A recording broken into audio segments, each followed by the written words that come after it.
Hello and welcome to success mantra. तो स्वागत है एक बार फिर से अपने यूट्यूब चैनल पे। जैसे कि आपने न्यूज़ पढ़ ली होगी, मोदी जी अभी फिर है ना घूमने निकल गए।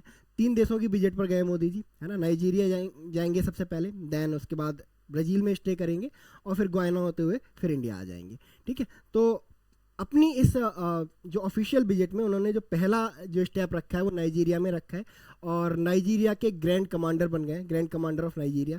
तो क्या है ये ग्रैंड कमांडर का ऑनर और क्यों दिया है प्राइम मिनिस्टर मोदी को, और क्या इम्प्लीकेशन होने वाले हैं इंडिया नाइजीरिया रिलेशंस पे और इंडिया अफ्रीका रिलेशंस पे, है ना, मोदी जी की इस नाइजीरिया विजिट के। तो देखो, बहुत दिनों बाद, लगभग 17 साल बाद किसी प्राइम मिनिस्टर ने, इंडियन प्राइम मिनिस्टर ने विजिट किया है नाइजीरिया को। ठीक है, तो 17 ईयर बाद, है ना, इस विजिट को हिस्टोरिक बनाने के लिए, है ना, नाइजीरिया की जो गवर्नमेंट है ना, उन्होंने मोदी जी को अपना सेकंड हाईएस्ट सिविलियन अवार्ड दिया है। ठीक है, जिसका नाम है GCON। ठीक है, अगर इसके फुल फॉर्म की बात करें तो G stand for grand GRAND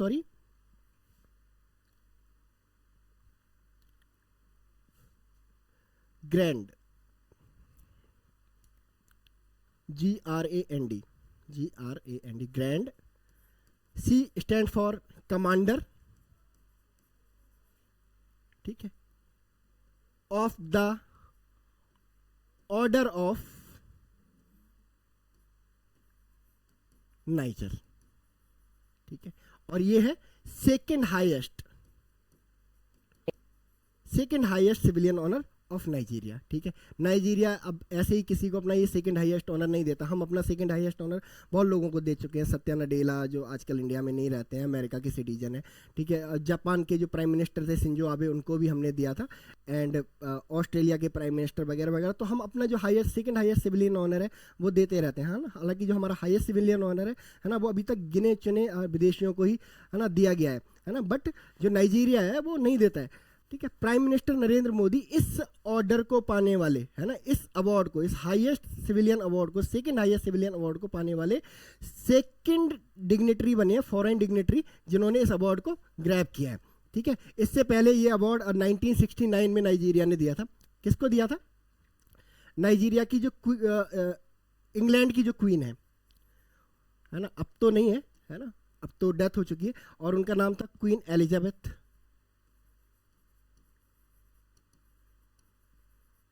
queen Elizabeth को 1969 में ये अवार्ड दिया गया था।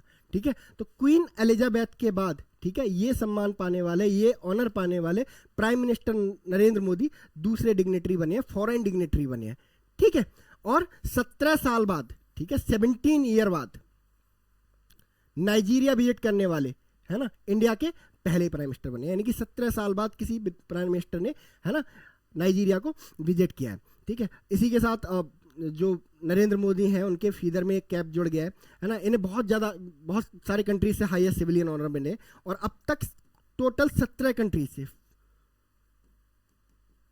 17 कंट्रीज से इन्हें ये ऑनर मिल चुके हैं, हाईएस्ट सिविलियन ऑनर या सेकंड हाईएस्ट सिविलियन ऑनर। और इसी के साथ ये अभी करंट टाइम में दुनिया में सबसे ज़्यादा हाईएस्ट सिविलियन ऑनर पाने वाले, है ना, पॉलिटिशियन कह सकते हो, या, है ना, फॉरेन लीडर बन चुके हैं। यानी कि अभी इनसे ज़्यादा जो हाईएस्ट सिविलियन ऑनर्स है वो किसी भी पॉलिटिशियन को नहीं मिले हैं, है ना। Prime minister Modi is the highest, और इंडिया में तो फिर टॉप पे है ही, सेकंड नंबर पे इंदिरा गांधी का नंबर आता है, इंदिरा गांधी को मिले थे, उसके बाद प्राइम मिनिस्टर नरेंद्र मोदी को मिले, है ना। तो क्यों दिया गया है ये? मतलब यूएस के प्रेसिडेंट को नहीं मिला, चाइना के प्रेसिडेंट को नहीं मिला, रशिया के प्रेसिडेंट को नहीं मिला।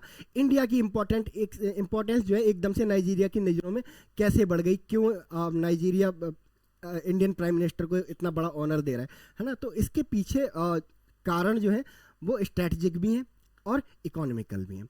ठीक है, तो ये बात दुनिया में किसी से छुपी नहीं है कि जो इंडिया है दुनिया की सबसे तेज़ी से बढ़ती हुई इकोनॉमी है, दुनिया की 5th लार्जेस्ट इकोनॉमी है, और अगर in terms of purchasing power parity बात करें तो हमारी जो जीडीपी है वो 3रे नंबर पे आती है। तो हम कुल मिला के एक ग्रोइंग इकोनॉमी है और तेज़ी से बढ़ती हुई सुपर पावर है। ठीक है, तो इस चीज़ को नाइजीरिया भी जानता है, एंड नाइजीरिया ये भी जानता है कि जो इंडिया है ना उसकी एनर्जी नीड सबसे ज़्यादा है। और नाइजीरिया की अगर बात करें तो नाइजीरिया अफ्रीका के जितने भी कंट्रीज हैं उनमें सबसे ज़्यादा पेट्रोलियम है ना प्रोड्यूस करने वाला और एक्सपोर्ट करने वाला कंट्री है, ठीक है। तो नाइजीरिया को ये बात पता है कि हमारे पास कैपेबिलिटी है इंडिया की जो एनर्जी नीड है उनको सेटिस्फाई करने की। तो नाइजीरिया हमें क्या करना चाहता है, ऑयल सप्लाई करना चाहता है, ठीक है। तो नाइजीरिया से हम ऑयल परचेज कर सकते हैं, नाइजीरिया में ऑयल सप्लाई करना चाह रहा है, तो इस वजह से ये एक स्पेशल ट्रीटमेंट है ना प्राइम मिनिस्टर नरेंद्र मोदी को दिया जा रहा है, ठीक है। इंडिया क्या नाइजीरिया से ले सकता है, ठीक है। तो देखो नाइजीरिया से हम जो कंट्री है इंडिया हमारा है ना बहुत कुछ हासिल कर सकता है। अगर आप देखो नाइजीरिया अफ्रीका का one of the biggest countries में आता है, ठीक है, और one of the most impactful countries में आता है ये, ठीक है, one of the most powerful, one of the biggest country है ना। तो अफ्रीका कॉन्टिनेंट पे नाइजीरिया की जो पॉलिटिक्स है, नाइजीरिया की जो पॉलिटिक्स है अपना गहरा इम्पैक्ट रखती है, ठीक है। तो डोमिनेंस है नाइजीरिया का, ठीक है। तो अगर हम नाइजीरिया के साथ अच्छे रिलेशंस बनाते हैं, ठीक है, तो ये रिलेशन इक्वली प्रोपोर्शनल होंगे इंडिया अफ्रीका रिलेशन के, यानी कि नाइजीरिया के साथ रिलेशन हमारे कैसे हैं वो तय करेंगे कि हमारे अफ्रीका के साथ रिलेशन कैसे हैं। दैट इज़ वाई हम नाइजीरिया को बहुत ज़्यादा तरजीह दे रहे हैं। और इसके साथ ही नाइजीरिया की जो अगर आप स्ट्रेटजिक लोकेशन देखो है ना, अटलांटिक ओशन में है, ठीक है, कोस्ट ऑफ गायना पे है, ठीक है, तो एक अच्छी खासी जियो स्ट्रेटजिक लोकेशन है, ठीक है। इसके अलावा है ना नाइजीरिया में जो इंडियन प्रोडक्ट है ना उनकी डिमांड भी बहुत ज़्यादा है, ठीक है। तो इस डिमांड को और ज़्यादा बढ़ाने के लिए, इस सप्लाई को मेंटेन करने के लिए हम नाइजीरिया के साथ संबंध है ना अच्छे बनाने की बहुत ज़्यादा ज़रूरत है। दैट इज़ वाई जो हमारे प्राइम मिनिस्टर है नरेंद्र मोदी, उन्होंने नाइजीरिया को विजिट किया है, ठीक है। अब अदर आज आप कंट्रीज के साथ देखो, आप रशिया से हम ऑयल परचेज करते हैं, ठीक है, रशिया से ऑयल परचेज करते हैं है ना, बट हम रशिया को उतना इंपोर्ट नहीं कर पाते हैं। हमने डिस्कस भी किया कि रशिया के साथ हमारा ट्रेड डेफिसिट बहुत ज़्यादा है, यानी कि रशिया को हम है ना इंपोर्ट बहुत कम करते हैं, रशिया से हम एक्सपोर्ट बहुत ज़्यादा कर रहे हैं, ठीक है।